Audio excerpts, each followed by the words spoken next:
এটা জিরার গুঁড়ো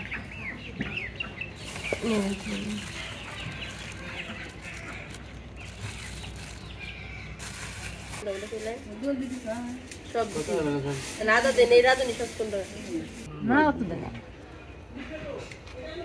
আরেকটু দেওয়া দা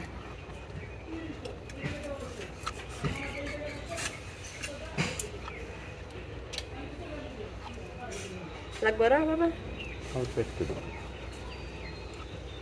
আদার লাগবে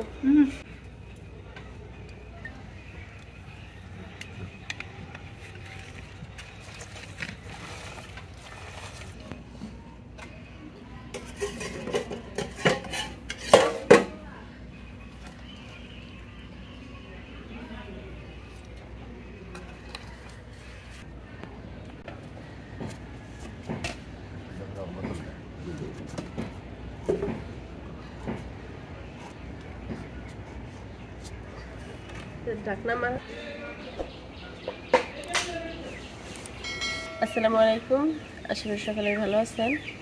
আজকে দুপুর 1টার দিক দিয়ে আমাদের একটা ভিডিও পোস্ট হয়েছে, যেটাতে ঈদের শুভেচ্ছা জানানো হয়েছে সবাইকে। তো যারা আমাদের এখন সেই ভিডিওটা দেখেন নাই, তাদেরকে আবারও জানাচ্ছি পবিত্র ঈদুল আজহার শুভেচ্ছা, ঈদ মোবারক। আর ওইদিকে মানে আমার শ্বশুর বাবা রান্না করতেছে। ভিডিওর আগ মুহূর্তে আপনারা দেখছেন যে আমি সাথে থেকে রান্নার সমস্ত কিছু গুছায় গেছে।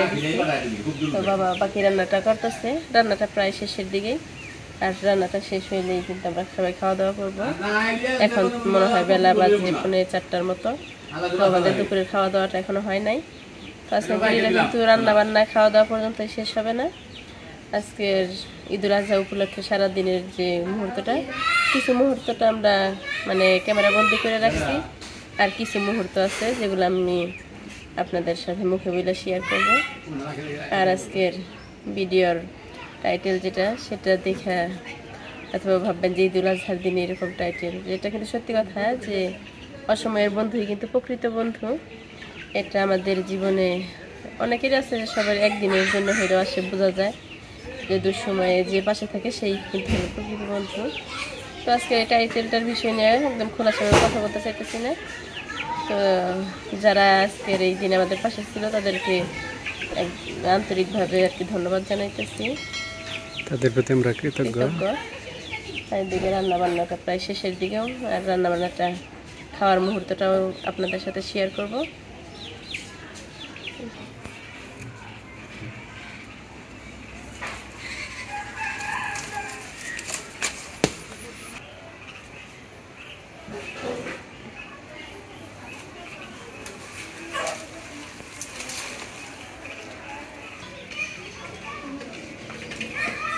গাছ থেকে লেবু পেরে নিয়ে আসলাম, রান্নাটা হয়ে গেছে, এবার সবাই মিলে খাওয়া দাওয়া করে নেব।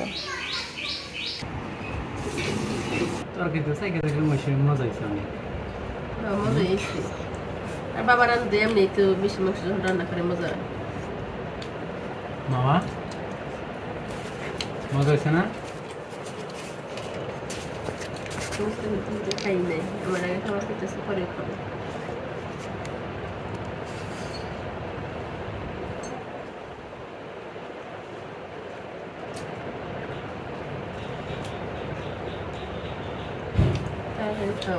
গুরবার যাবো খেতেছে কোনো, তুমি না খেতেছো গুরবার যাবা কোনো, কই যাবা?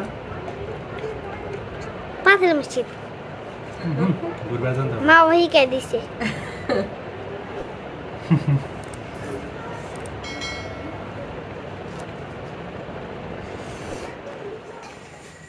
আজকে ঈদের সারাদিনের কিছু কিছু মুহূর্ত আপনাদের সাথে শেয়ার করতে চাইছিলাম। দেখা যায় যে দুপুর পর্যন্ত আমাদের খাওয়া দাওয়ার যে ভিডিওটুক সেটুক আপনাদের সাথে শেয়ার করতে পারছি। খাওয়া দাওয়ার পরেই আপনাদের ভাইয়া মানে একদিন পরেই তো বাড়িতে বিয়ে, আর বিয়ে যেহেতু প্রচুর কাজ কিন্তু পড়ে গেছে। আপনাদের ভাইয়া খাওয়া দাওয়া করেই অনেক বাবা বললো যে ডেকোরেশনটা করতে হবে বাড়িতে, ওনার যে লোক আছে এটার, তার সাথে কথা বলতে বললো। পরে ও নিজে সেরে ওটার সাথে ওই লোকের সাথে কথা বললো যে কেমনে কি কি আনতে হবে, গেট কোথায় কি হবে, এগুলো সব মানে আর কি মিলে কথা বলে আসছে। আর এদিকে যে বাবুর্চি রান্না করবে, তো বাবুর্চির সাথে কথা বলছে রান্নার মশলাপাতি থেকে শুরু করে যা যা লাগবে সমস্ত মানে কথাবার্তা বইলে আসতে আসতে ওর একদম সন্ধ্যা হয়ে গেছে। আবার এদিকে আমাদের দর্জি বাড়িতে কিছু কাপড় চোপড় বানানো এসেছিল, তো সেগুলো আবার আমরা দেখতে গেছিলাম যে দেখি সবকিছু বানানো ঠিকঠাক হয়েছে কিনা। কিছু নিয়ে আসলাম, এখনো কিছু বাকি রয়েছে, তো সেখান থেকে মাত্রই আসলাম। আবার এদিকে আমার আব্বু বারে বারে ফোন দিতে আসছে বাড়িতে যাওয়ার জন্য, যেহেতু বিয়ে আর কালকের থেকে হলুদের অনুষ্ঠান শুরু হয়ে যাবে, আর বাড়িতে তো যাইতেই পারবো না, যার কারণে বলতেছে তাহলে আজকে এসে আমাদের সাথে একটু দেখা করে দাও।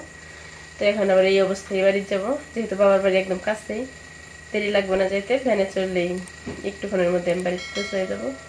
তো ওইখান থেকে ঘুরে আবার এখানে এসে পড়বো, বেশি দেরি করবো না। আর আমাদের কালকের থেকে কিন্তু হলুদের অনুষ্ঠান শুরু, হলুদ থেকে নিয়ে একদম বিয়ে পর্যন্ত দেখতে আমাদের সাথেই থাকুন। পরবর্তী ভিডিওতে আবার দেখা হবে, সে মতো সবাই ভালো থাকুন, সুস্থ থাকুন, আল্লাহ হাফেজ।